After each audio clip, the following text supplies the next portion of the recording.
توبة نصوحا عسى ربكم أن يكفر عنكم سيئاتكم ويدخلكم جنات تجري من تحتها الأنهار يوم لا يخزي الله النبي والذين آمنوا معه نورهم يسعى بين أيديهم وبأيمانهم يقولون ربنا أتمم لنا نورنا واغفر لنا إنك على كل شيء قدير. وقال عز وجل كما ورد في سورة النور وتوبوا إلى الله جميعا أيها المؤمنون لعلكم تفلحون. وقال جل وعلا كما ورد في سورة الزمر قل يا عبادي الذين أسرفوا على أنفسهم لا تقنطوا من رحمة الله إن الله يغفر الذنوب جميعا صدق الله العظيم. رب اشرح لي صدري ويسر لي أمري واحلل عقدة من لساني يفقهوا قولي. اللهم ربنا ألهمنا رشدنا وأعذنا من شرور أنفسنا.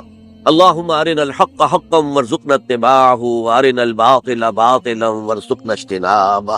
اللهم وفقنا أن نتوب إليك توبة نصوحا آمین یا رب العالمین۔ آپ میں سے بہت سے حضرات کے علم میں ہوگا اخباری اطلاع کی بنیاد پر کہ میری آج کی گفتگو کا موضوع ہے توبہ کی عظمت اور اس کی تاثیر۔ اس کا پس منظر یہ ہے کہ پچھلے کئی مہینوں سے میری تقریر جو ہے وہ جو اس وقت عالمگیر حالات ہیں اور جو امت کو خطرات درپیش ہیں اور اس کے ضمن میں جو پیشین گوئیاں احادیث نبویہ میں موجود ہیں، جو میں کم سے کم یوں سمجھئے کہ 25 برس سے بیان کرتا آ رہا ہوں، لیکن اب وہ چشم سر کے سامنے آ رہی ہیں۔ پہلے وہ صرف یہ کہ انسان کو علمی اعتبار سے معلوم تھی، اب وہ صورتحال آنکھوں کے سامنے ہے۔ تو اس پر چونکہ گفتگو ہوتی رہی، لیکن ہر مرتبہ گفتگو کا اختتام اس پر ہوا کہ اس کا علاج کیا ہے، بچنے کا راستہ کون سا ہے۔ تو عام طور پر ایک لفظ پر توبہ، البتہ اس میں انفرادی توبہ، اجتماعی توبہ۔ انفرادی توبہ سے انسان اپنے گناہوں کی سزا سے بچ جاتا ہے، آخرت میں اللہ تعالیٰ اسے اپنے عفو درگزر کا، اپنی رحمت کا، اپنے فضل کا مستحق قرار دے دیتا ہے۔ لیکن دنیا میں قوم کی حالت نہیں بدلتی جب تک اجتماعی توبہ نہ ہو۔ اس اجتماعی توبہ کے ضمن میں مختصراً تو میں نے کچھ باتیں عرض کی ہیں، لیکن پھر بھی چونکہ ہر مرتبہ گفتگو کے اختتام پر یہ بات آتی تھی اور وقت ختم ہو رہا ہوتا تھا، لہذا اس کے بارے میں تفصیل سے گفتگو نہیں ہو سکتی۔ تو آج میں نے طے کیا کہ جو حالات ہیں وہ تو اب سامنے آ رہے ہیں۔ جو سلسلہ شروع ہو گیا ہے عراق میں، جس کے بارے میں شیرون صاحب یہ کہہ چکے ہیں کہ ان قریب عراق پر ہمارا قبضہ ہو، یعنی امریکہ کا نہیں اسرائیل کا قبضہ ہو، اور یہ بات بھی اب سامنے آ چکی ہے کہ مڈل ایسٹ کا پورا نقشہ بدل دینے کا پروگرام ہے۔ یہ جو مڈل ایسٹ کے ممالک ہیں یہ کب وجود میں آئے تھے؟ پچھلی صدی 20ویں صدی میں جو پہلی جنگ عظیم ہوئی، اس سے پہلے یہ پورا علاقہ سلطنت عثمانیہ میں تھا، خلافت عثمانیہ کے تحت۔ پورا شمالی افریقہ، پورا یہ مغربی ایشیا، حجاز سمیت سارا معاملہ ایک سلطنت، ایک ملک، خلافت کے تحت۔ پہلی جنگ عظیم کے بعد پھر حصے بکھرے کیے انہوں نے، جیسے کہ مال غنیمت کو بیٹھ کر بعد میں تقسیم کیا جاتا ہے کہ اس عالم عرب کے جو ہے اب ٹکڑے ٹکڑے کر دو اور انہیں باہم تقسیم کریں۔ مصر، عراق یہ برطانیہ، شام، الجزائر یہ فرانس، لیبیا اطالویوں، آگے ہسپانویوں، یہ سارے ٹکڑے جو ہوئے تھے اور ملک بنے تھے، یہ تو اس وقت کی بندر بانٹ تھی۔ اسی طرح اب کہا جا رہا ہے کہ اس جنگ کے بعد حقیقت میں مڈل ایسٹ کا نقشہ تبدیل کر دیا جائے۔ یہ صرف چینج آف ریجیم نہیں ہے، چینج آف ریجن ہے، علاقے کا، اور اس کو ہم اپنی اصطلاح میں جب کہیں گے تو گویا کہ ایک عظیم تر اسرائیل کے قیام کا منصوبہ ہے جس پر عمل کا آغاز ہو گیا۔ ورنہ اس جنگ کی کوئی وجہ سمجھ میں نہیں آئی، کوئی جرم ثابت نہیں ہوا صدام کا۔ پہلی خلیج کی جنگ میں تو اس کا جرم ثابت تھا، اس نے کویت پر حملہ کیا تھا۔ اس وقت تو کوئی جرم سرے سے ہے ہی نہیں۔ ان کے اپنے معائنہ انسپیکٹر جا کر بتاتے رہے کہ کچھ نہیں دیکھا ہم نے، وہاں کچھ نہیں پایا۔ اس حوالے سے سوچئے کہ کیا جواز، کوئی جواز پوری دنیا میں یہ بات تسلیم کی جاتی ہے کہ بلا جواز حملہ، اور کس قدر شدت سے ہے، کتنی طاقت سے ہے، کتنی قوت سے ہے، کتنی فوجیں آئی ہیں، کتنے جو ہے خلیج کے اندر جہاز کھڑے ہوئے ہیں جن پر سے کہ ہوائی جہاز اڑتے ہیں، کتنے چھوٹے چھوٹے جہاز کھڑے ہوئے ہیں، کہاں کہاں سے حملے ہو رہے ہیں۔ تو اصل میں وہ کتاب الملاحم کے اندر حضور نے جن خبروں کی پیشن گوئی کی تھی وہ اب ہمارے سامنے ہے۔ اسی طرح پاکستان کا معاملہ ہوتے ہوتے رفتہ رفتہ ہمارے گرد گھیرا تنگ ہو رہا۔ ہم پر ایک الزام تو وہ کہتے ہیں کہ آپ چاہے لاکھ دفعہ قسم کھا لیں ہم نہیں مانیں گے، شمالی کوریا کو ایٹمی صلاحیت جو ہے وہ آپ نے فراہم، ہمارے پاس ثبوت ہے۔ اس کے بدلے میں ان سے میزائل ٹیکنالوجی آپ نے لی ہے، ہمارے پاس ثبوت ہے۔ اور آپ کشمیر میں کراس بارڈر انفلٹریشن اور ٹیررزم کو روک نہیں سکے، آپ نے نہیں روکا ہے۔ اور یہ جو ہے فنڈامنٹلسٹ جو ہیں آپ کے ملک میں سر اٹھا رہے ہیں، 2 صوبوں میں ان کی حکومتیں بن گئی ہیں، اس سے تو اندیشہ ہے کہ کہیں ایٹمی صلاحیت جو ہے آپ کی وہ ان کے ہاتھ میں نہ چلی جائے، پھر تو وہ القاعدہ اور ٹیررسٹ کے حوالے پہنچ جائے۔ لہٰذا حالات جو ہے بہت دگرگوں ہیں، اور یہی وجہ ہے کہ اس کا عکس ہمیں نظر آتا ہے۔ بھارت کا جو طرز عمل ہے اس وقت، جس طرح تھریٹننگ انداز اس کا اس وقت ہے، اتنا اس سے پہلے کبھی نہیں تھا۔ وہ کہتے ہیں کہ جو اصول امریکہ نے اختیار کیا ہے کہ جس ملک سے مستقبل میں کوئی اندیشہ ہے اس پر پہلے سے حملہ کرنے کا حق حاصل ہے، یہ نہیں کہ اس کا کوئی جرم ثابت ہو، ہمیں اندیشہ ہے لہٰذا ہمیں حملہ کرنے کا حق حاصل ہے، تو اسی طرح پھر ہمیں بھی پاکستان کے اوپر حملہ کرنے کا حق حاصل ہے۔ بہرحال میں ان میں اب زیادہ وقت صرف نہیں کرنا چاہتا، یہ چیزیں تو اب رائٹنگ آن دی وال کی حیثیت سے ہماری نگاہوں کے سامنے ہے۔ آج میں چاہتا ہوں کہ اس توبہ کے موضوع پر کچھ عرض کروں، اور اس میں بھی ایک خاص بات جس کی طرف کہ میرا ذہن حال ہی میں منتقل ہوا ہے، وہ آج اس میں یوں سمجھیے کہ اضافی طور پر آپ کے سامنے رکھوں گا۔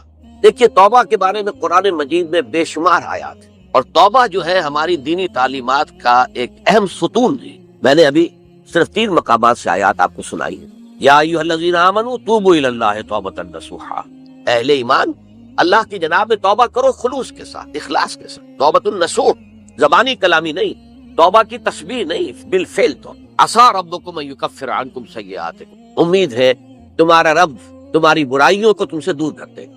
یہ توبہ کی تاثیر ہے۔ اگر آپ کے اخلاق اور کردار میں کوئی غلط شے شامل تھی، اللہ تعالیٰ آپ کے کردار کے دامن کو دھو دے گا، اور آپ کے اعمال نامے میں اگر دھبے لگے ہوئے تھے تو اللہ تعالیٰ ان دھبوں کو بھی دھو ڈالے گا۔ عسیٰ ربکم ان یکفر عنکم سیئاتکم ویدخلکم جنات تجری من تحتہا الانہار، اور تمہیں داخل کرے گا ان باغات میں جن کے دامن میں ندیاں بہتی ہیں۔ یوم لا یخزی اللہ النبی والذین آمنوا معہ، وہ دن جس دن اللہ تعالیٰ اپنے نبی کو رسوا نہیں کرے گا، معاذ اللہ ثم معاذ، اور نبی کے ساتھ ہی ان کو بھی کہ جو ان کے ساتھ ایمان لائے۔ نورہم یسعی بین ایدیہم و بایمانہم، ان کا نور ان کے داہنی سامنے طرف اور داہنی طرف دوڑتا ہوا، نور ایمان قلب سے پھوٹ رہا ہوگا اور وہ سامنے روشنی ڈالے گا، اور نور اعمال صالحہ داہنے ہاتھ کی طرف سے جو کہ عمل کرتے ہیں نیک ہم، تو وہاں سے نور ظاہر ہوگا جو دنیا میں اعمال کی شکل میں کمایا گیا تھا۔ اور اس وقت یہ اہل ایمان کہتے ہوں گے، یقولون ربنا اتمم لنا نورنا واغفر لنا، اے اللہ ہمارے نور کو کامل فرما دے۔ اس کا پس منظر یہ ہے کہ ظاہر بات ہے کہ ایمان کے درجات بھی بے شمار ہیں، کہاں ابو بکر صدیق کا ایمان، کہاں ایک عام صحابی کا ایمان، کہاں ہم جیسے غیر صحابہ عام مسلمانوں کا ایمان، کہ نسبت خاک رابع عالم پاک، اسی نسبت سے اس نور کی انٹینسٹی ہوگی۔ حضور نے فرمایا کچھ لوگوں کا نور تو اتنا ہوگا کہ وہ مدینے سے صنعاء تک اس کی روشنی پہنچ رہی ہو، یمن کے دارالحکومت تک، اور کچھ لوگوں کا نور اتنا ہوگا کہ صرف ان کے قدموں کے آگے روشنی ہو جائے، جیسے ٹارچ ہوتی ہے آپ کے ہاتھ۔ تو ظاہر بات ہے کہ اگر آپ کو رات کے وقت جنگل سے گزرنا ہو اور پگڈنڈی ہو کوئی اور اندھیری شب ہو، تو آپ کے لیے وہ ٹارچ بھی کس قدر بڑی غنیمت ہے کہ آدمی دیکھ لیتا ہے کہ سامنے سانپ ہے، کیا ہے، گڑھا ہے، کھائی ہے، کیا ہے۔ تو اس روز جن کو وہ ٹارچ نصیب ہو گئی وہ بھی بہت خوش قسمت، بہت خوش قسمت، بہت خوش قسمت ہوں گے۔ لیکن ان کا کیا کہنا جن کا نور مدینے سے صنعاء تک پہنچ رہا، تو جن کے نور کی یہ انٹینسٹی کم ہوگی وہ اللہ سے دعا کرتے ہوں گے، ربنا اتمم لنا نورنا، پروردگار ہمارے نور کو بھی کامل کر دے۔ تو نے اپنے ان بندوں پر کتنا فضل کیا ہے، کتنا بڑا نور ان کو عطا کیا۔ اتمم لنا نورنا، ہمارا نور بھی اس کا اتمام فرما دے، تکمیل کر دے۔ مغفر لنا، اور یہ کیسے ہوگا؟ ایسے ہوگا کہ ہمارے گناہوں کی پردہ پوشی کر دے۔ گناہوں کی پردہ پوشی ہوگی تو پھر اس نور کی انٹینسٹی میں اضافہ ہو جائے۔ وغفر لنا انک علی کل شیء قدیر، یقیناً تو ہر شے پر قادر ہے۔ پھر میں نے آپ کو آیت سنائی سورہ نور کی، یہ آیت نمبر 31 بڑی طویل آیت ہے، اس کا آخری ٹکڑا ہے، وَتُوبُوا إِلَى اللَّهِ جَمِيعًا أَيُّهَا الْمُؤْمِنُونَ لَعَلَّكُمْ تُفْلِحُونَ، اے ایمان والو اللہ کی جناب میں سب مل جل کر توبہ کرو تاکہ تم فلاح پاؤ۔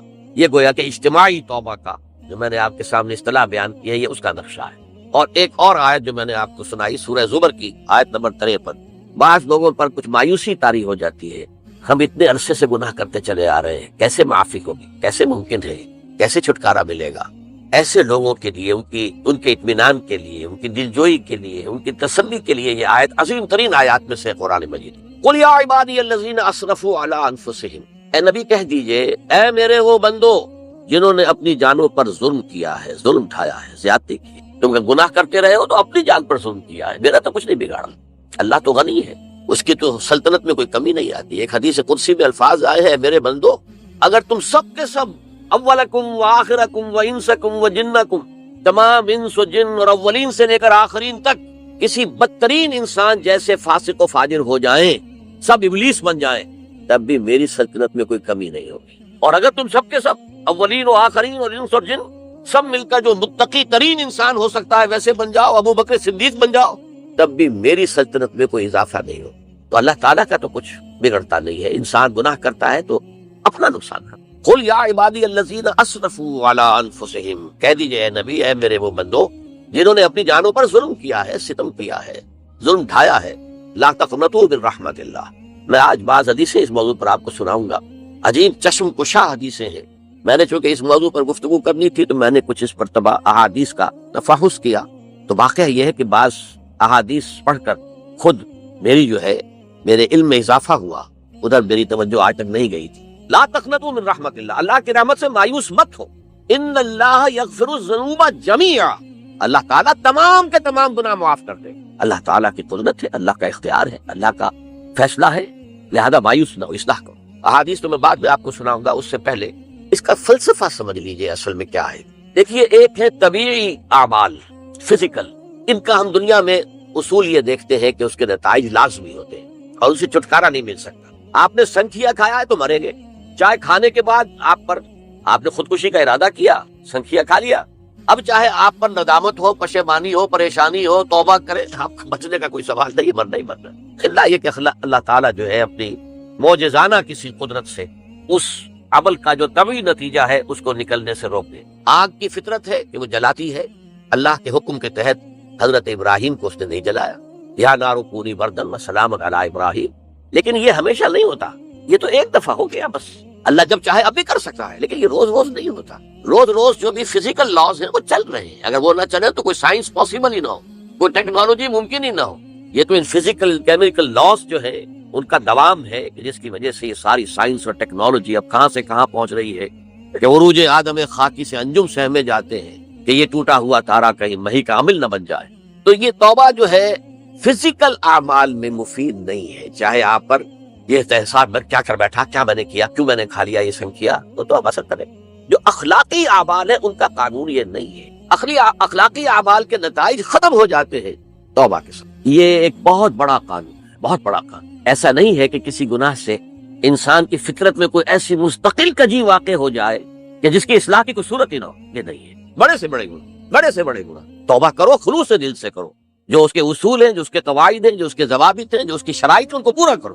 تو بڑے سے بڑے اعمال، برے سے برے اعمال، میں حدیثیں آج آپ کو سناؤں گا، حیران کو، کیونکہ عام طور پر یہی ہوتا ہے کہ مواعظ میں چونکہ لوگوں کو اصلاح کی ترغیب دلانی ہوتی ہے تو وہ جو انذار کا پہلو ہے اسے زیادہ نمایاں کیا جاتا ہے۔ اللہ کی طرف سے شدید ذو انتقام، اللہ انتقام لینے والا ہے، اللہ سزا دینے والا ہے۔ لیکن یہ دوسرا پہلو جو ہے وہ بھی اپنی جگہ پر بہت اہمیت کا ہے کہ طبیعی اعمال کے نتائج اور عواقب اور اخلاقی اعمال کے نتائج اور عواقب یہ ایک جیسے نہیں۔ اب اس معاملے میں تاریخ مذاہب عالم میں جو بہت بڑی غلطی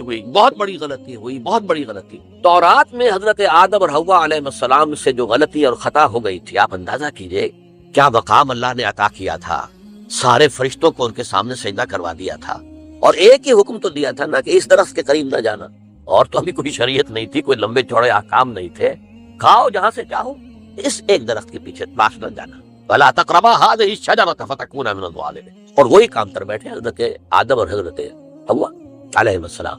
کتنا بڑا گناہ، کتنا بڑا گناہ، کتنا بڑا گناہ۔ لیکن قرآن نے وضاحت کر دی کہ آدم نے توبہ کی، اللہ نے معاف کر دیا، اللہ تعالیٰ سے کلمات سیکھے، ندامت دل میں پیدا ہو گئی حضرت آدم، لیکن الفاظ نہیں تھے، کن الفاظ میں اللہ سے معافی مانگوں، مجھ سے خطا ہو گئی، بہت بڑی غلطی ہو گئی، وہ الفاظ بھی اللہ نے سکھائے۔ فَتَلَقَّىٰ آدَمُ مِن رَبِّهِ كَلِمَاتٍ، یہ ہے جس میں کہ وہ علامہ اقبال کا ایک شعر ہے ان کے نوجوانی کے دور کا، جس پر میں بھول رہا ہوں کہ داغ دہلوی تھے یا کوئی اور تھے کہ جنہوں نے علامہ سے کہا تھا میاں اس عمر میں، اور یہ شعر اس بڑی محفل میں بات آئی تھی کہ موتی سمجھ کے شان کریمی نے چن لیے قطرے جو تھے میرے عرق انفعال کے، انفعال کہتے ہیں عربی میں پشیمانی، شرمندگی، اور عام طور پر جب کسی انسان پر پشیمانی اور شرمندگی طاری ہوتی ہے تو پیشانی جو ہے اس پر کچھ پسینہ سا آتا ہے، تو قطرے جو تھے میرے عرق انفعال کے موتی سمجھ کے شان کریمی نے چن لیے، اللہ کی نگاہ میں ان کی اتنی قیمت، ان کی اتنی وقت میرے بندے نے پشیمانی اختیار کی ہے، اپنے اس غلط کام کے اوپر اسے رنج اور افسوس ہو رہا ہے، تو اللہ کی نگاہ میں اس کی یہ عظمت ہے، یہ قدرت ہے۔ تو اللہ تعالیٰ نے جب حضرت آدم کے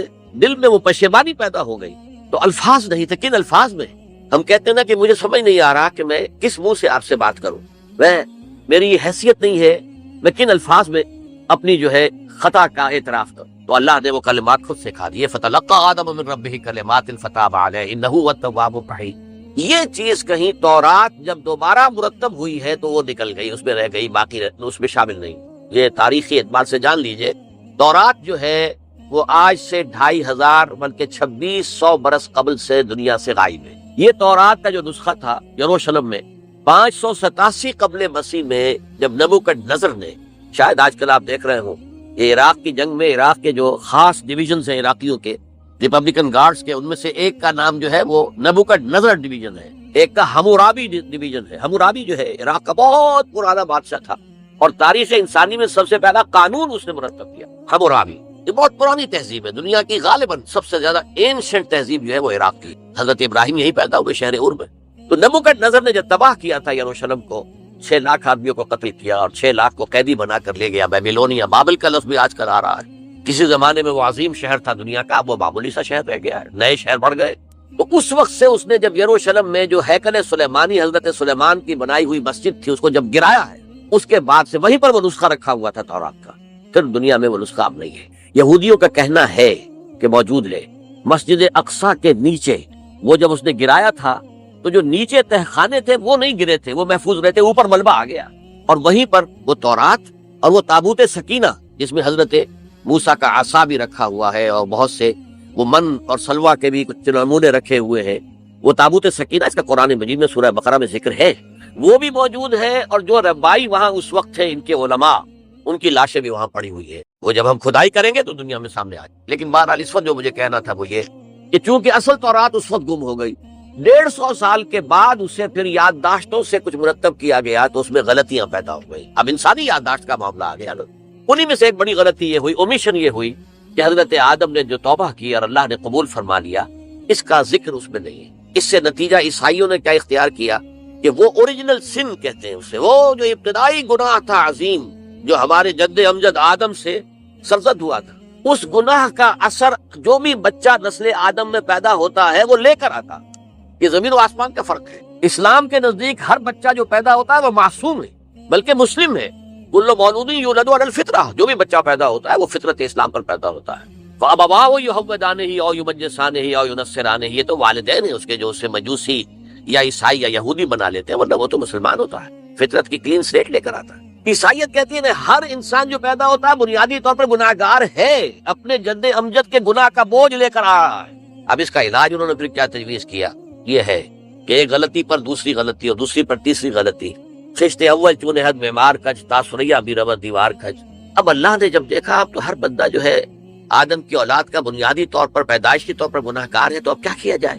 تو اللہ نے اپنا اکلوتا بیٹا، صلبی بیٹا مسیح یسوع اسے زمین پر بھیجا. یہ الفاظ میرے ہیں کہ اسے قربانی کا بکرا بنا کر اور ان سب کی طرف سے قبول کر لیا، گناہگاروں کی طرف سے، کہ ان کے گناہ کا کفارہ ہو جائے گا جو عیسیٰ کو مان لے. یہ عقیدہ ہے عیسائیت. جڑ کیا ہے کہ گناہ ہو گیا تو گناہ کا اثر تو رہے گا. قرآن یہ کہتا نہیں، اللہ دھو دیتا ہے. تمہاری سیرت و کردار کے اوپر بھی جو داغ ہیں دھل جائیں گے اور تمہارے نامہ اعمال میں جو دھبے ہیں وہ بھی دھل جائیں گے. توبہ کر دو، توبوا الی اللہ توبۃ نصوحا، کرو وہ توبہ کے جو بالکل خلوص دل کے ساتھ. اب میں ذرا آپ کو کچھ احادیث سنانا چاہتا ہوں. ایک طرح کا یہ تبشیر کا پہلو ہے آج ہماری گفتگو میں کہ جو نمایاں ہوگا. یہ بعض احادیث تو چھوٹی چھوٹی ہے اور یہ بہت مرتبہ میری گفتگو میں آ چکی ہے، صرف اس وقت حوالہ دے کر گزر جاؤں گا. یہ ترمذی اور ابن ماجہ میں حضرت انس ابن مالک رضی اللہ تعالی عنہ سے روایت ہے. حضور نے فرمایا کل بنی آدم خطاؤون وخیر الخطائین التوابون. تمام بنی آدم خطا کار ہیں، خطا کار بھی نہیں، بہت خطا کار ہیں، بہت خطا کار. لیکن ان خطا کاروں میں بہتر لوگ وہ ہیں کہ جو خوب توبہ کرتے ہیں. غلطی ہو گئی توبہ کریں. اور ایک اور حدیث میں آپ کو بتاؤں گا کہ یہ نہیں ہے کہ پھر کبھی وہ غلطی نہ ہو. اس وقت آپ یہ لگا لیں اپنے اوپر یہ کام میں نے نہیں کرنا اور ایک دفعہ وہ کام چھوڑ دیں تو توبہ ہو گئی. پھر اگر کچھ عرصے کے بعد پھر کہیں آپ جذبات کی رو میں بہ گئے، پھر کہیں کوئی برے اثرات جو ہے وہ پڑے، پھر غلطی، کوئی بات نہیں، پھر توبہ کر. پھر ہو گیا پھر توبہ کر. تواب اسی لیے کا بار بار بار بار بار بار توبہ کرنے والا. تو کل بنی آدم خطاؤون وخیر الخطائین التوابون. دوسری حدیث یہ بھی ابن ماجہ اور بہقی میں ہے، حضرت عبداللہ ابن مسعود رضی اللہ تعالی عنہ، التائب من الذنب کمن لا ذنب له. گناہ سے توبہ کرنے والا ایسے ہے جیسے اس نے کبھی گناہ کیا ہی نہیں. دھل جاتی ہے، تختی دھل گئی. بچے نے تختی لکھی تھی اس کو دھو دیا. ختم ہو گئے۔ ایک حدیث تو پڑھ کر میں بھی چونکا۔ یہ اصل میں اسلوب ہے بیان کا، بتانے کے لیے کہ تمہارے دلوں کے اندر مایوسی کا غلبہ نہ ہو جائے۔ مایوس اصل میں جو ہے، مایوسی یہ ابلیسیت ہے، نوٹ کر لیجئے اس کو۔ مایوسی ابلیسیت کی کا عکس ہے۔ مبلس کہتے کسے؟ جو مایوس ہو گیا۔ ابلیس سب سے بڑھ کر مایوس جو ہے وہ ابلیس، اسے معلوم ہے میرا چھٹکارا تو نہیں ہے، لہذا میں جتنوں کو اپنے ساتھ لے کر جہنم میں جھونک دوں، یہی میری کمائی ہے، میں نے تو بچنا نہیں۔ تو ابلیس کہتی ہے اس کو جو انتہائی مایوس، مبلس، جو رحمت خدا بندی سے مایوس ہو چکا۔ اب اس کو دور کرنے کے لیے حدیث سنیے، اور یہ حدیث مسلم شریف کی ہے، صحیحین کے اندر، حضرت ابو ہریرہ سے۔ حضور فرماتے ہیں والذی نفسی بیدہ، قسم ہے اس ذات کی جس کے ہاتھ میں میری جان ہے، لو لم تذنبوا، اگر تم لوگ گناہ نہ کرتے، لذهب اللہ بکم، تو اللہ تعالیٰ تمہیں لے جاتا کہیں اور، ولجاء بقوم یذنبون، اور پھر کسی ایسی مخلوق کو پیدا کرتا ہے جو گناہ کرتے، فیستغفروا اللہ، اور پھر وہ اللہ سے استغفار کرتے اور توبہ کرتے، فیغفر لہم، اور اللہ تعالیٰ انہیں معاف کرتے۔ تو میں نے عرض کیا کہ یہ بعض چیزیں ہوتی ہیں کہ جن کا واقع سے کوئی تعلق نہیں ہوتا، لیکن ایک زور بیان کے لیے، ایک بات کو ایمفیسائز کرنے کے لیے، جیسے قرآن مجید میں آتا ہے، اے نبی کہہ دو ان کان للرحمن ولد فانا اول العابدین، اگر اللہ کا کوئی بیٹا ہو تو میں سب سے پہلے میں اس کو پوجوں گا۔ جب میں اللہ کو پوجتا ہوں تو اللہ کا اگر کوئی بیٹا ہوتا تو کیا میں اسے نہ پوچھتا؟ لیکن نہیں ہے۔ اب یہ نہیں ہے، نفی کے لیے زور دیا کہ اگر اللہ کا کوئی بیٹا ہوتا، لو کان للرحمن ولد فانا اول العابدین۔ اسی طرح یہ ہے کہ اگر انسان گناہ نہ کرتے اور گناہ کے بعد توبہ کر کے اللہ تعالیٰ کی شان غفاری کا ظہور نہ ہوتا، یہ بھی ایک عجیب فلسفے کی بات ہے۔ اللہ نے یہ کائنات کیوں پیدا کی؟ قرآن مجید میں اس کو براہ راست ایڈریس نہیں کیا گیا اس مسئلے کو، میرے علم کی حد تک۔ ہو سکتا ہے کہیں بہت خفی انداز میں ہو اور ابھی تک میری نگاہ سے بھی جو ہے وہ چھپا رہ گیا، ہو سکتا ہے قرآن مجید کے غامض نکات ایسے ہو سکتے ہیں۔ کوئی شخص، میں تو کہتا ہوں کہ اگر کوئی شخص کہتا ہے، میرے بارے میں ایک عالم دین نے کہہ دیا تھا کہ اسے قرآن پر بڑا عبور حاصل ہے، تو میں نے انہیں پیغام پہنچایا، جن صاحب نے مجھے ان کا یہ جملہ سنایا تھا کہ آپ نے قرآن کی توہین کی۔ قرآن پر عبور کسی انسان کو نہیں۔ عبور کا مفہوم کیا ہے؟ دریا کے دو کنارے ہیں، آپ اس کنارے سے اس کنارے چلے گئے تو آپ نے عبور کیا دریا۔ قرآن کے کنارے ہیں ہی نہیں، لا پیدا کنار۔ لہذا یہ کہہ دینا کسی کے بارے میں کہ قرآن مجید، اب انہوں نے تو ایک طرح سے میری تعریف کی تھی، میرے ایک ساتھی سے جملہ کہا تھا، ان کے وہ عزیز تھے، تو گویا کہ وہ جو میری تنظیم میں تھے ان کو خوش کرنے کے لیے کہہ دیا ہو، یا جو بھی ہو، ان کے دلی جذبات ہو سکتا ہے کہ میں نے کہا انہیں یہ پیغام پہنچا دیجئے، آپ نے قرآن کی توہین کی۔ قرآن پر عبور کسے کو سکتا؟ نہ معلوم کتنے مقامات ہیں کہ جہاں امام راضی بھی کھڑے ہوئے ایسے نظر آتے ہیں، دہشت زدہ، اعلم ان ھذا المقام مقام غامض محیب عمیق، ہوشیار کے رہ بردم تیز است قدم را، ہوشیار ہو جاؤ، یہ بڑا خطرناک مقام ہے، بہت مشکل مقام ہے، اس کے تہ تک پہنچنا کسی کے لیے ممکن نہیں ہے۔ سورہ حدید کی آیت ہو الاول والآخر والظاہر والباطن پر یہ الفاظ ہیں جو امام راضی نے لکھے۔ تو اس لیے میں آپ سے عرض کر رہا ہوں کہ یہ کہنے کا انداز ہے، والذی نفسی بیدہ لو لم تذنبوا، اس ہستی کی قسم جس کے ہاتھ میں میری جان ہے، اگر تم گناہ نہ کرتے، تو میں عرض کر رہا تھا تو اللہ کی شان غفاری کیسے ظاہر ہوتی؟ اللہ نے کائنات کیوں پیدا کی؟ کنت کنزا مخفیا فاحببت ان اعرف فخلقت الخلق۔ محدثین کرام اگرچہ اس حدیث کی سند کو پختہ نہیں مانتے، لیکن اکثر مفسرین نے اس کو تسلیم کیا ہے۔ علامہ آلوسی نے تسلیم کیا کہ میں ایک چھپے ہوئے خزانے کے مانند تھا۔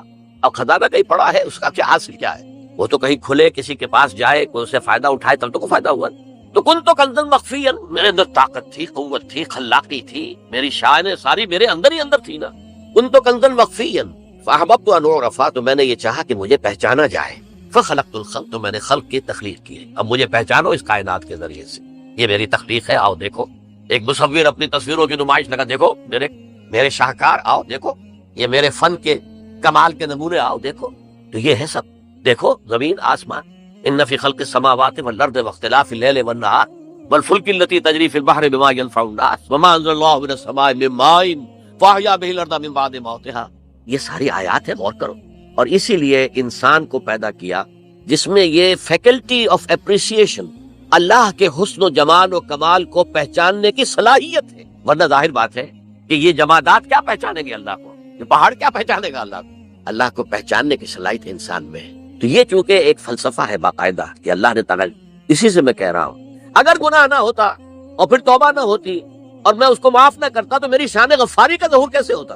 میری شان ہے نا، غفار بھی ہوں، ستار بھی ہوں، اس کا ظہور کیسے ہوتا؟ تو والذی نفسی بیدہ لو لم تذنبوا لذهب اللہ بکم ولجاء بقوم یذنبون فیستغفر اللہ فیغفر لهم. اگر تم لوگ گناہ نہ کرتے تو اللہ تمہیں ختم کر کے کوئی اور ایسی مخلوق پیدا کرتا کہ جو گناہ کرے اور پھر وہ توبہ کرے اور اللہ اسے معاف. اسی سے ملتی جلتی ایک حدیث ہے، یہ امام احمد اور امام بہقی لائے ہیں، اور اس کے راوی حضرت علی ہے رضی اللہ تعالی عنہ. ان اللہ یحب العبد المؤمن المفتن التواب. اللہ تعالیٰ کو بہت محبت ہے، یحب. اب دیکھیے ایک طرف وہ آیات ذہن میں لائیے، اللہ تعالیٰ کن سے محبت کرتا ہے؟ واللہ یحب المحسنین. یا وہ لوگ ان اللہ یحب الذین یقاتلون فی سبیلہ صفا کانہم بنیان مرصوص. اللہ محبت کرتا ہے اپنے ان بندوں سے جو اس کی راہ میں جنگ کرتے ہیں صفے باندھ کر، گویا سیسا پلائی ہوئی دیوار ہے. یہ ہے مثبت کام، نیک کام، محسنین، اللہ کی راہ میں قتال کرنے والے. یہاں اس کے برعکس کہا جا رہا ہے ان اللہ یحب، اللہ تعالیٰ محبت کرتا ہے اپنے اس بندے سے، العبد المومن، جو مومن ہو. اس کی ایک اور بڑی پیاری حدیث آئے گی، المفتن التواب، جو بہت فتنوں میں مبتلا ہو جاتا ہو اور پھر بہت توبہ کرتا ہو. مفتن التواب، لیکن ساتھ ہی پلٹتا ہو، رجوع کرتا ہو، پھر اللہ کے حضور میں حاضر ہوتا ہو، پھر معافی مانگتا ہو. اللہ تعالیٰ کو اپنا ایسا بندہ بہت پسند ہے. اب میں کچھ اور حدیثیں آپ کو سنا رہا ہوں. توبہ کا دروازہ دو اعتبارات سے کہا گیا ہے کہ ایک وقت آنے پر بند ہو جاتا ہے. ایک حدیث کے تو الفاظ میں نوٹ کر کے نہیں لایا ہوں کہ اللہ تعالیٰ نے توبہ کا ایک دروازہ اتنا چوڑا کھلا رکھا ہوا ہے کہ جس کو عبور کرنا جو ہے وہ سال ہر سال میں ممکن ہو، اور یہ بند نہیں ہوتا جب تک کہ سورج مغرب سے طلوع نہ ہو جائے. یہ قیامت کی جو آخری، قریب قیامت کی جو آخری نشانیاں ہیں ان میں سے وہی حدیث میں آپ کو سنا رہا ہوں. عن ابی ہریرہ رضی اللہ تعالی عنہ، اور یہ مسلم شریف کی روایت ہے، من تاب قبل ان تطلع الشمس من مغربها تاب اللہ علیہ. سورج کے مغرب سے طلوع ہونے سے قبل تک جو لوگ توبہ کریں گے اللہ تعالیٰ ان کی توبہ قبول کر لے گا. البتہ جب وہ قیامت کی وہ نشانی ظاہر ہو جائے کہ سورج مغرب سے طلوع ہو رہا ہے، اب دروازہ توبہ کا بند ہے. اب اس کے بعد اگر توبہ کوئی کرتا ہے تو اللہ تعالیٰ اس کی توبہ کو قبول نہیں کرے. یہ تو اجتماعی سطح پر ہوئی. انفرادی سطح پر عن عبداللہ ابن عمر رضی اللہ تعالی عنہما عن النبی صلی اللہ علیہ وسلم قال ان اللہ عز وجل یقبل توبۃ العبد ما لم یغرغر. یہ ترمذی میں ہے حضرت عبداللہ ابن عمر رضی اللہ تعالی عنہما سے کہ اللہ تعالیٰ اپنے بندے کی توبہ قبول کرتا ہے جب تک کہ وہ جسے ہم کہتے ہیں گھنگرو نہ بولنے لگے حلق کے اندر، جبکہ نزع عالم نزع ہو اور جان جو ہے وہ آ کر پھر یہاں اٹکتی ہے، تو اس وقت تک دروازہ کھلا ہے توبہ کا. لیکن جب یہ شکل ہو گئی تو دروازہ بند. یہ انفرادی سطح پر ہو گیا. جب آپ کے موت کے آثار اتنے واضح ہو گئے کہ اب جا رہے ہیں، اب توبہ کریں گے تو توبہ قبول نہیں ہوگی. اجتماعی سطح پر جب قیامت جو ہے اس کی وہ گھڑی آ گئی کہ سورج مغرب سے طلوع ہو گیا، اب توبہ کا دروازہ بند. ایک اور حدیث ہے جو میں نے بہت مرتبہ اس کا ترجمہ تو آپ کو بہت دفعہ سنایا ہے، آج میں چاہتا ہوں اس کو پورے متن کے ساتھ آپ کے سامنے رکھیں. یہ حضرت انس بن مالک رضی اللہ تعالیٰ عنہ سے مروی روایت ہے، جو حضور کے خادم خاص تھے، اور یہ متفق علیہ بھی ہے، یعنی بخاری میں بھی ہے، مسلم میں بھی ہے، لیکن تھوڑا سا فرق ہے الفاظ کا. تو جو مسلم شریف کی روایت ہے اس کے الفاظ کیا ہیں؟ للہ اشد فرحا بتوبۃ عبدہ حین یتوب الیہ. جان لو اللہ تعالیٰ کو زیادہ خوشی ہوتی ہے اپنے کسی گناہ گار بندے کی توبہ سے جبکہ وہ توبہ کرتا ہے. کس سے زیادہ ہوتی ہے؟ اب اس کی ایک تمثیل دی. من احدکم، ایک ایسے شخص سے بھی زیادہ بڑھ کر خوشی ہوتی ہے، کان علی راحلتہ بارض الفلات، کہ جو بہت ہی دور دراز کے اور سنسان علاقے میں سفر کر رہا تھا، فانتحرفت منہ، اس کی سواری جو ہے گم ہو گئی، وعلیہا طعامہ وشرابہ، اسی پر اس کا کھانا بھی تھا اور پانی بھی تھا. اونٹنی پر سفر کر رہا تھا، اسی پر ہوتا ہے راحلہ جو ہے راستے کا سامان. اچانک کہیں بیٹھا ہے تھوڑی دیر کے لیے سستانے کے لیے، کہیں اونٹ آ گئی اور اونٹنی صاحبہ غائب ہو گئی. اب آنکھ کھلی اور اس نے دیکھا، فَأَيَّسَ مِنْهَا، تلاش کر کر کے مایوس ہو گیا، کہیں اونٹنی کا سراغ نہیں. اب ظاہر بات ہے کسی صحرا میں یہ کیفیت، اس کا مطلب کیا ہے؟ یقینی موت. فَأَتَىٰ شَجَرَةً فَاسْتَجَعَ فِي ظِلِّهَا وَقَدْ أَيَّسَ مِنْ رَاحِلَتِهِ. تو وہ ایک درخت کے نیچے اس کے سائے میں آ کے لیٹ گیا، گویا کہ موت کی امید. فَبَيْنَهُمَا وَهُوَ كَذَلِكَ إِذْ هُوَ بِهَا قَائِمَةٌ عِندَهُ. اس کی کہیں دوبارہ آنکھ لگی ہے، جو کھولا تو دیکھتا ہے اونٹنی تو موجود ہے، کھڑی ہے. تو وہ فوراً اس کی وہ جو رسی ہے وہ پکڑتا ہے. فَأَخَذَ بِخِتَامِهَا ثُمَّ قَالَ مِن شِدَّةِ الْفَرْقِ. اب جو اسے مسرت ہوئی اس کا آپ اندازہ کر سکتے ہیں. ایک یقینی موت کا معاملہ آ چکا تھا اور اچانک اللہ تعالیٰ نے وہ کھوئی ہوئی اونٹنی جو ہے وہ واپس دلا دی. تو کہنا تو یہ چاہتا تھا، اللہ تو میرا رب ہے، میں تیرا بندہ ہوں، لیکن جسے ہم کہتے ہیں کہ خوشی کی انتہا فرط مسرت میں ایسی زبان لڑکھڑائی، اس نے کہا اللہم انت عبدی وانا ربک، اے اللہ تو میرا بندہ ہے، میں تیرا رب ہوں. یہ کہنا ہے تو یہ کیا ہے؟ فرط مسرت، جسے آپ نے خوشی کی انتہا، کہ جس میں انسان جو ہے اتنی بڑی خطا کر بیٹھتا ہے۔ اللہ کو اپنے کسی گناہ گار بندے کی توبہ سے اس سے بھی زیادہ خوشی۔ اب ظاہر بات ہے کہ یہ تماثیل کس لیے ہے؟ بعض لطائف، بعض حقائق اتنے لطیف ہوتے ہیں کہ ان کو بیان نہیں کیا جا سکتا بتمام و کمال، تو مثالوں کا سہارا لیتے ہیں۔ اللہ کو کتنی خوشی ہوتی کیا سمجھے گے ہم؟ لہذا یہ مثال تو سمجھ میں آ گئی نا کہ ایک لقودق صحرا میں انسان سفر کر رہا تھا، ایک ہی اونٹنی ہے، اسی پر اس کا پانی ہے، اسی پر اس کا کھانا ہے، اور کہیں ٹھہرا ہے تھوڑی دیر کے لیے اور اونٹنی غائب ہو گئی، اور اس کے بعد تلاش کر کے شمال مغرب جنوب ہر جگہ دیکھ لیا، اب تک کہیں اونٹنی کا سراغ نہیں۔ اب موت کے انتظار میں لیٹ گیا کہ اچانک دیکھتا ہے کہ اونٹنی موجود ہے، تو وہ اس شدت فرح میں یہ کہہ بیٹھتا ہے اللہم انت رب انت عبدی وانا ربک انا للہ و انا الیہ راجعون۔ اب دیکھیے ایک حدیث وہ آ رہی ہے، اور اس کو یوں سمجھیے اللہ تعالیٰ نے جو انسان پیدا کیے ہیں ان کے مزاج مختلف ہیں۔ ان میں کچھ لوگ ہوتے ہیں جو قوی ہوتے ہیں ارادے کے، جو فیصلہ کر لیا ڈٹ گئے۔ کچھ لوگوں میں وہ قوت ارادی اتنی مضبوط نہیں ہوتی، وہ ادھر ادھر سوچتے رہتے ہیں۔ کچھ لوگ جسمانی طور پر بہت توانا ہوتے ہیں، کچھ لوگ جسمانی طور پر پیدائشی طور پر کمزور ہوتے ہیں۔ تو اگر کوئی قوت ارادی کمزور رکھنے والا شخص ہے، وہ بھی تو اللہ کی تخلیق ہے، اللہ کا بندہ ہے، خطاؤں کا ظہور ہو جاتا، توبہ کرتا ہے، پھر کچھ عرصے کے بعد پھر خطا کا ظہور ہو جاتا، پھر توبہ کرتا، تو ہم تو یہ سمجھیں گے کہ ایک حد کے بعد پھر اس کی توبہ قبول نہیں ہونی چاہیے۔ لیکن حدیث سنیے، وعن ابی ہریرہ رضی اللہ تعالی عنہ قال قال رسول اللہ صلی اللہ علیہ وسلم ان عبدا اذنب ذنبا، یقیناً ایک بندہ جو ہے وہ ایک گناہ کرتا ہے، فقال، پھر وہ کہتا ہے رب، اے میرے پروردگار، اذنبت فاغفر لی، مجھ سے گناہ ہو گیا ہے، مجھے معاف فرما دے۔ فقال ربہ، تو پروردگار یہ کہتا ہے اعلم عبدی ان لہ ربا یغفر الذنب ویاخذ بہ، میرا یہ بندہ یہ جانتا ہے کہ اس کا ایک رب ہے جو گناہ معاف بھی کر سکتا ہے اور سزا دے بھی سکتا ہے۔ کیا مانی ہوئے؟ گناہ اس نے کیا ہے لیکن جانتا ہے اللہ کو کہ وہ معاف بھی فرما سکتا ہے، تبھی تو وہ اللہ سے معافی کی درخواست کر رہا ہے۔ اس کے اس جاننے کی بنیاد پر، اس کے اس علم کی بنیاد پر، اس کے اس ایمان کی بنیاد پر فرمایا غفرت لعبدی، میں نے اپنے بندے کو معاف کر دیا۔ ثم مکث ما شاء اللہ، پھر وقت گزرا جتنا کہ اللہ نے چاہا، ثم اذنب ذنبا، پھر اس سے گناہ ہو گئے، فقال رب اذنبت ذنبا فاغفر، پھر کہتا ہے پروردگار مجھ سے گناہ ہو گیا، پھر مجھے معاف فرما دے۔ فقال ربہ، اللہ فرماتا ہے عالم عبدی ان لہ ربا یغفر الذنب ویاخذ بہ، میرا بندہ ہے نا جو جانتا ہے کہ اس کا ایک رب ہے، ایمان باللہ اس کے اندر ہے، تبھی تو پکار رہا ہے، اور یہ بھی جانتا ہے کہ وہ گناہ معاف بھی کر سکتا ہے، اور چاہے تو پکڑ بھی سکتا ہے، سزا بھی دے سکتا ہے۔ تو فرمایا، اللہ تعالیٰ فرماتے ہیں تو میں نے فرمایا کہ میں نے معاف کر دیا۔ ثم مکث ما شاء اللہ، پھر ایک عرصہ گزرا اس کے بعد، ثم اذنب ذنبا، پھر اس نے گناہ کیا، قال رب اذنبت ذنبا آخر، اس نے کہا پروردگار میں نے تو پھر ایک اور گناہ کر دیا، فاغفر لی، مجھے بخش دے۔ فقال اعلم عبدی ان لہ ربا یغفر الذنب ویاخذ بہ، میرا بندہ جانتا ہے نا کہ اس کا ایک رب ہے جسے وہ پکار رہا ہے، اور وہ جانتا ہے کہ اسے اختیار حاصل ہے کہ چاہے تو بخش دے اور چاہے تو پکڑ لے۔ اس کے اس علم، اس ایمان کی بنیاد پر میں نے اسے معاف کر دیا۔ ایک اور حدیث، میں نے چونکہ اس گفتگو کے لیے ان احادیث کا تفحص کیا ہے، یہ تو بہت ہیں حدیثیں، میں نے ان میں سے کچھ چنی ہے۔ ہمارے بعض واعظ ناصح وہ بھی کسی شخص کو روکتے رہے، برائیوں سے روکتے رہے، نہیں رکتا، تو کہیں غصے میں آ کے اللہ تجھے کبھی معاف نہیں کرے۔ یہ کتنا بڑا جرم ہے، اس کا اندازہ کیجئے اس حدیث سے۔ تو میرے بندے کو میری رحمت سے مایوس کر رہے ہیں، کتنا بڑا جرم ہے اس کا اندازہ کیجئے۔ یہ مسلم شریف کی روایت ہے، عن جندب، حضرت جندب رضی اللہ تعالی عنہ سے، ان رسول اللہ صلی اللہ علیہ وسلم حدث، کہ اللہ کے رسول صلی اللہ علیہ وسلم نے ایک واقعہ بیان کیا، ان رجلا قال، کہ ایک شخص نے یہ کہا، واللہ لا یغفر اللہ لفلان، کہ خدا کی قسم اللہ تعالیٰ فلاں شخص کو کبھی معاف نہیں کرے گا۔ وان اللہ تعالیٰ قال، اس پر اللہ تعالیٰ نے یہ فرمایا، من ذا الذی یتعالی علیہ، یہ کون ہے جو میرے اوپر حکومت کرنے والا آ گیا، جو میری طرف سے حکم لگا رہا کہ میں کبھی معاف نہیں کروں گا۔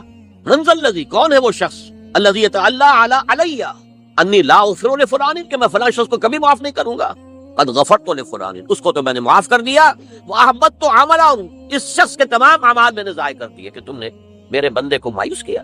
یہ ہے جرم کی انتہا۔ تو توبہ کی دعوت دیتے رہو، توبہ کے لیے لوگوں کو آمادہ کرتے رہو، توبہ جو ہے اس کے لیے ترغیب دیتے رہو، اللہ تعالیٰ معاف فرمانے والا۔ اب آخری حدیث سنا رہا ہوں، یہ تو بہت ہی عجیب حدیث ہے اور متفق علیہ، یہ بخاری اور مسلم دونوں میں۔ حضرت ابو سعید الخدری رضی اللہ تعالی عنہ جو ہے وہ اس کے راوی ہے، حضور نے فرمایا، کانا فی من کانا قبلکم رجل قتل 99 نفسا، تم سے پہلے جو امت تھی بنی اسرائیل، گویا کہ ان کا ذکر ہے، اس میں ایک آدمی ایسا تھا جس نے 99 قتل کیے۔ اب آپ اندازہ کیجئے کتنا بڑا گناہ کبیرہ ہے قتل، قرآن مجید میں آتا ہے فَكَأَنَّمَا قَتَلَ النَّاسَ جَمِيعًا، اگر ایک انسان کو بھی ناحق قتل کر دیا گیا تو یہ ایسے ہی ہے گویا کہ اس نے پوری نوع انسانی کو قتل کر دیا، اس نے 99 قتل کی۔ فَهَلْ لَهُ مِن تَوْبَةٍ، پھر اس کے بعد یہ ہوا کہ اس کے اندر توبہ کا جذبہ پیدا ہوا۔ فَسَأَلَ عَنْ أَعْلَمِ أَهْلِ الْأَرْضِ، تو اس نے پھر سوال کیا، لوگوں سے پوچھا کہ زمین میں رہنے والوں میں کون سب سے بڑا عالم ہے؟ فَدُلَّ عَلَى رَاهِبٍ، تو اسے بتایا گیا فلاں راہب فلاں جگہ پر ہے، وہ بہت نیک ہے، بڑا عالم ہے۔ فَأَتَاهُ، وہ اس کے پاس آیا، فَقَالَ أَنَّهُ قَتَلَ 99 نَفْسًا فَهَلْ لَهُ مِن تَوْبَةٍ، انہوں نے کہا دیکھیے راہب صاحب، میں نے 99 انسان قتل کیے، اب مجھے یہ بتائیے کہ میرے لیے توبہ کا کوئی امکان ہے؟ فقال لا، انہوں نے کہا نہیں۔ فقتلہ، اس نے اس کو بھی قتل کر دیا۔ فکمل بہ 100، اپنی سینچری مکمل کر لی، مطلب 99 کے بعد ایک کی کسر تھی، اس کو بھی قتل کیا، 100 پورے کر لیے۔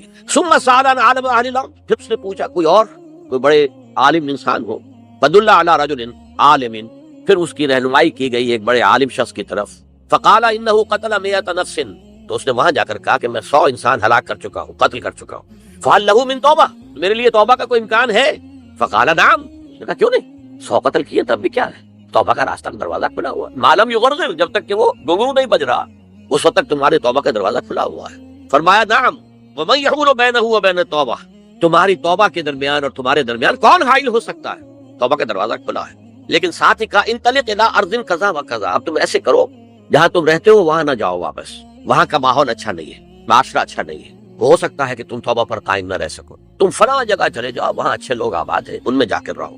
فإن بها أناسا يعبدون الله تعالی، وہاں ایسے لوگ آباد ہیں جو اللہ کی بندگی کرتے ہیں، فاعبد اللہ معہم، تو تم ان کے ساتھ مل کر اللہ کی بندگی اور پرستش کرو، ولا ترجع الی ارضک، اپنی زمین کی طرف اپنے وطن میں واپس بن جاؤ، فإنها ارض سوء، وہ بری جگہ ہے۔ فانطلقا، تو وہ چل پڑا، ہجرت کر رہا ہے، اس جگہ جا رہا ہے جہاں کا راہب نے بتایا تھا۔ حتی اذا نصف الطریق، جب آدھا راستہ اس نے پورا کر لیا، اتاہ الموت، موت آ گئی۔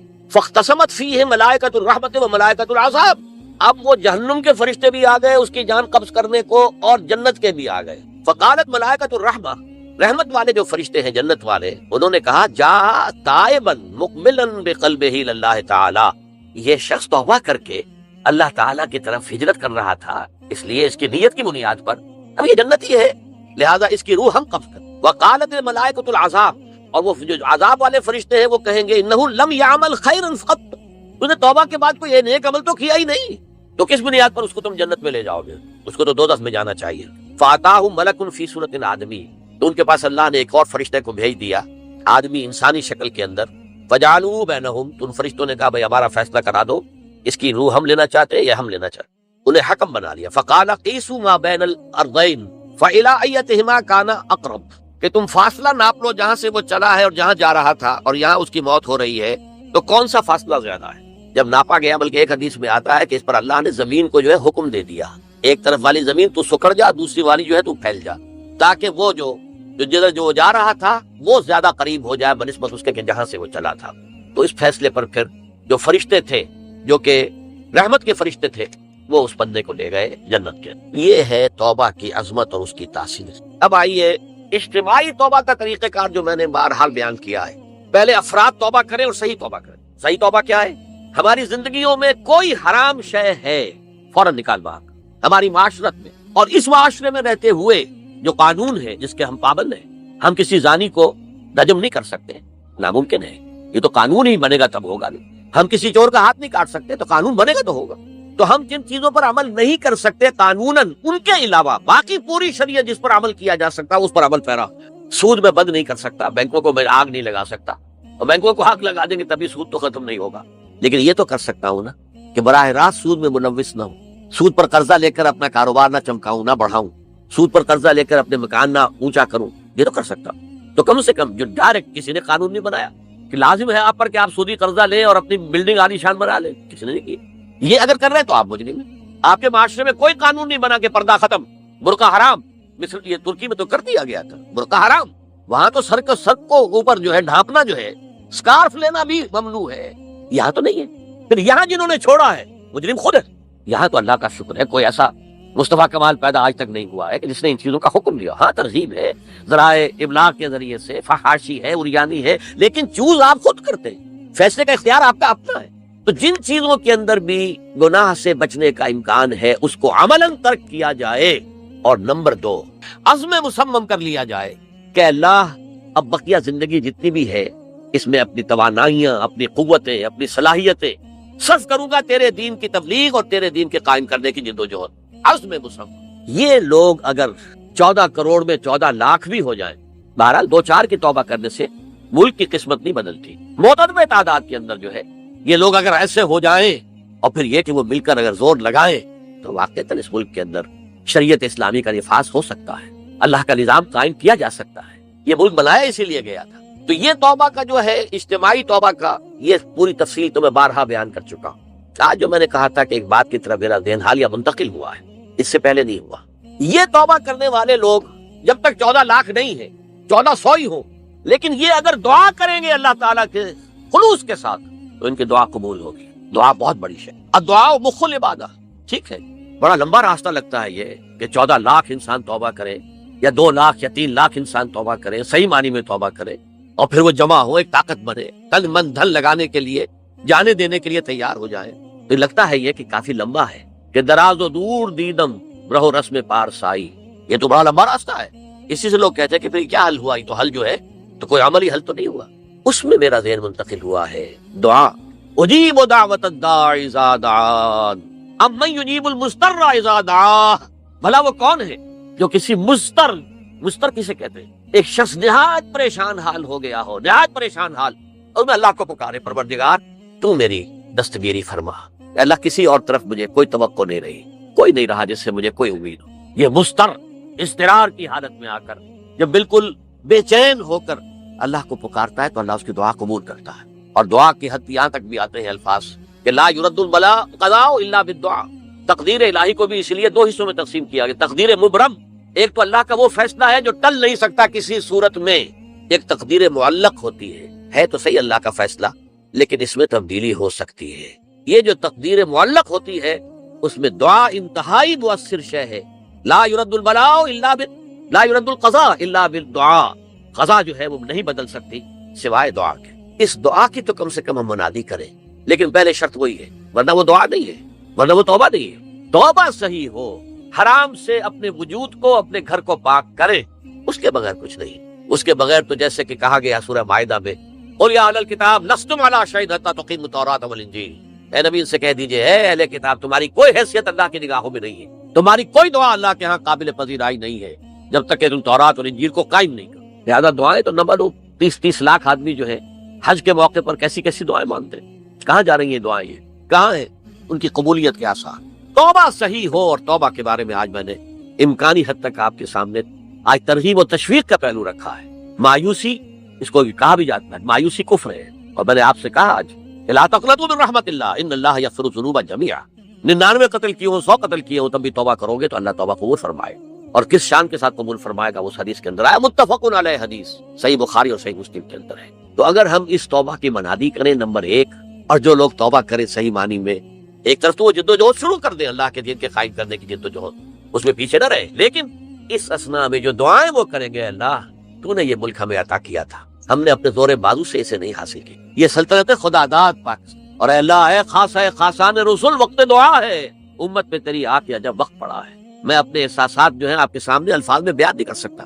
یہ جب یروشلم کی تباہی ہوئی تھی جس کا میں نے ذکر کیا ہے، 6 لاکھ انسان قتل ہوئے تھے، اور 6 لاکھ کو نبوکدنضر جو تھا وہ ہانک کر بھیڑوں بکریوں کی طرح بیبیلونیا لے گیا تھا، اس سے پہلے کتنے ہی نبی اہل کتاب کے وہ کہتے رہے تھے کہ ہوش کرو، توبہ کر لو، بلکہ ایک جگہ کے الفاظ یہ ہیں، درخت کی جڑ پر کلہاڑا رکھا جا چکا ہے، اب بھی ہوش میں آ جاؤ۔ ہوش میں نہیں آئے۔ دنیا پرستی جو بھی ان کے نفس پرستی جو بھی ان کے اوپر مسلط ہو چکی تھی، اس نے انہیں توبہ نہیں کرنے دی، تباہی و بربادی ہو گئی۔ آج ہماری نگاہوں کے سامنے عراق کے ساتھ کیا ہو رہا ہے، بغیر اس کے کہ کوئی جرم ہو اس کا، بغیر اس کے ہم تو بڑے بڑے جرم کر چکے ہیں ان کی نگاہ میں۔ نان پرولیفریشن ٹریٹی جو ہے اس کے خلاف ہمارا عمل جا رہا ہے پوری دنیا کے اندر، ان کا کہ ہم اس کو ایٹمی صلاحیت کو نہیں پھیلنے دیں گے۔ وہ ایک خاص وقت میں افغانستان میں انہیں ہماری ضرورت تھی اپنے اصل دشمن USSR اپنے مقابل کی طاقت کو ختم کرنے کے لیے، اس وقت انہوں نے اپنا منہ جو ہے پھیر لیا تھا، نہیں دیکھا تھا، اور ہمارے ہاں اللہ کی یہ رحمت آ گئی کہ ایٹمک صلاحیت بھی حاصل ہوئی۔ اور پوری دنیا میں شاہ عبداللہ نے کہا تھا، پرنس عبداللہ نے، کہ یہ آپ کا نہیں ہے، یہ جو نواز شریف صاحب سے جب اس کا ہم نے دھماکہ کیا ہے، یہ بم آپ کا نہیں ہے، یہ پوری امت مسلمہ کا بم ہے۔ کیسے یہ برداشت کر سکتے ہیں یہودی؟ اور یہودیوں کے اعلی کار عیسائی، خاص طور پر Protestants, west white Anglo Saxon Protestants.